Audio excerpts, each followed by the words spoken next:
Assalamualaikum warahmatullahi wabarakatuh. Salam sejahtera buat kita semua.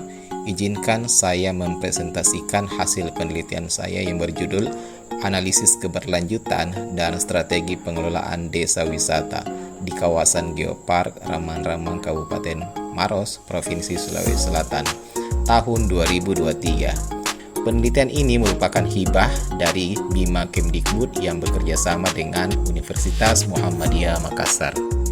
Latar belakang penelitian ini dilakukan sebagai upaya pemerintah mendorong pembangunan ekonomi yang menjadikan alam sebagai destinasi wisata yang ramah lingkungan. Kabupaten Maros memiliki destinasi wisata alam kars yang sangat indah. Kawasan kars atau geopark yang terletak di Ramang-Ramang menyuguhkan keindahan alam yang menakjubkan dan saat ini telah terdaftar di UNESCO sebagai Global Geopark. Penelitian ini bertujuan menerapkan strategi pengelolaan pariwisata berkelanjutan di desa wisata dengan mengacu pada hasil analisis hierarki proses, pembobotan prioritas strategi yang telah ditemukan berdasarkan analisis Raptorism dan MDS Monte Carlo. Dari berbagai literatur yang tersedia, belum pernah ditemukan penelitian yang mengkombinasikan dua alat analisis untuk menentukan strategi pengelolaan yang berorientasi pada aspek keberlanjutan. Kombinasi antara Raptorism MDS dan SWOT AHP sangat mendukung adanya hasil maksimal sebagai dasar mengelola pariwisata berkelanjutan. Di antaranya, 1. Ditemukannya faktor-faktor yang perlu diperhatikan dalam meningkatkan keberlanjutan kawasan wisata, seperti alih fungsi lahan, kelestarian ekologi, pengembangan sarana dan prasarana, ekonomi masyarakat, dan kelembagaan sosial. Kedua, terumuskannya strategi pengelolaan yang mempertimbangkan faktor lingkungan, ekonomi, sosial, dan kelembagaan.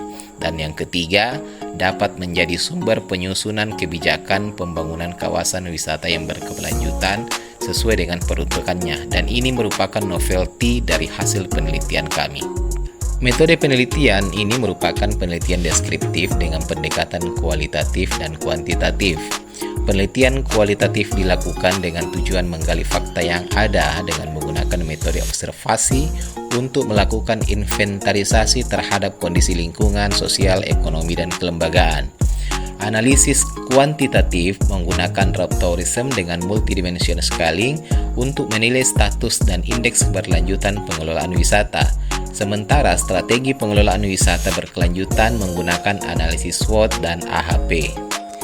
Hasil analisis RAPIS MDS menunjukkan dimensi lingkungan, dimensi kelembagaan, dimensi ekonomi berada pada status berkelanjutan. Adapun dimensi sosial menunjukkan status yang kurang berkelanjutan. Maka dengan melihat kondisi ini diperlukan pengelolaan yang baik terhadap atribut yang sensitif dalam rangka mencegah atau menghindari menurunnya status keberlanjutan. Desa wisata Ramang-Ramang dalam analisis SWOT menunjukkan kondisi positif dengan peluang dan kekuatan yang baik. Ini mencerminkan kondisi yang baik dalam mengelola desa wisata dan potensi untuk pertumbuhan lebih lanjut. Sementara analisis hierarki proses memberikan prioritas kriteria strategis dengan menekankan pada dampak sosial sebagai kriteria utama yang harus dilakukan perbaikan dan pengelolaan. Disusul peningkatan partisipasi masyarakat lokal, keberlanjutan ekonomi, dan kelestarian alam dan lingkungan. Penelitian ini telah terpublish di jurnal nasional terakreditasi SINTA, yaitu pada Jurnal Environmental Science. Selain itu, hasil penelitian ini telah diseminarkan pada Seminar Nasional dan Call for Paper 2023 yang diselenggarakan oleh Fakultas Ekonomi Universitas Tidar dengan tema Sinergi Pembangunan Pariwisata Berkelanjutan untuk Pemulihan Ekonomi Nasional. Dan kami turut serta berkontribusi sebagai pemakalah dalam kegiatan tersebut. Terima kasih atas perhatiannya. Sekian, wassalamualaikum warahmatullahi wabarakatuh.